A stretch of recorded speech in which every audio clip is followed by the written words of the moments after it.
Here's a drivetrain. There's the back of the V12. This is a 6-litre V12. There's the flywheel. That's a Fidanza flywheel that we then take, we true, and we lighten. So there's very little of flywheel left, just enough to allow the starter to turn the engine over. Apart from where the tilt and triple plate 7.25 clutch goes, which is obviously the correct material. Behind that is a steel bell housing, a spun steel bell housing. There you can see the cables for the AFR. They're quite safe where they are, but I will be rerouting those at some point. I just haven't decided where yet. Rear of the bell housing is a Tremec TKO 600. This is a 0.82 overdrive. Again, 5 speeds are very common back in the day for these cars. Apologise about the fans again. There's the tail housing there.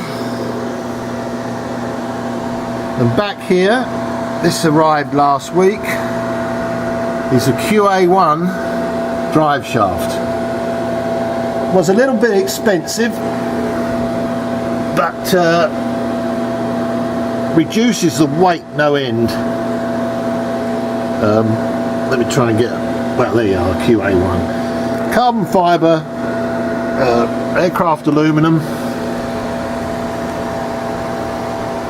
Things are going to change a little bit now. Beautiful job, worth the extra money. Rotating mass obviously is critical, really helps with horsepower. Plus we've busted a few drive shafts over the years. These are called prop shafts in England, but I told them it's not a boat. Back here is some of the suspension mounting. Up there is a 331 differential. The power lock obviously, or limited slip differential, and then outboard we have the modified. I won't show the other side, it's exactly the same.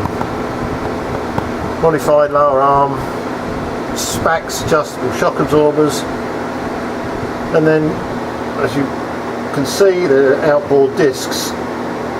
Tom Walkinshaw during the European Touring Car Championships put outboard discs, and subsequently so did Jaguar. Also, if you know anything about these, you'll see the drive shaft. Its drive shaft to the rear, or the half shaft, is chrome moly tube, as opposed to the drop forged steel ones, which we have twisted and will twist. These supposedly aren't. I was going to talk to QA1 about making them out of carbon fibre. That might get really expensive, we'll see.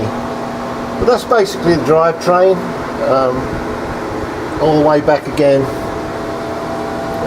QA1 carbon fibre.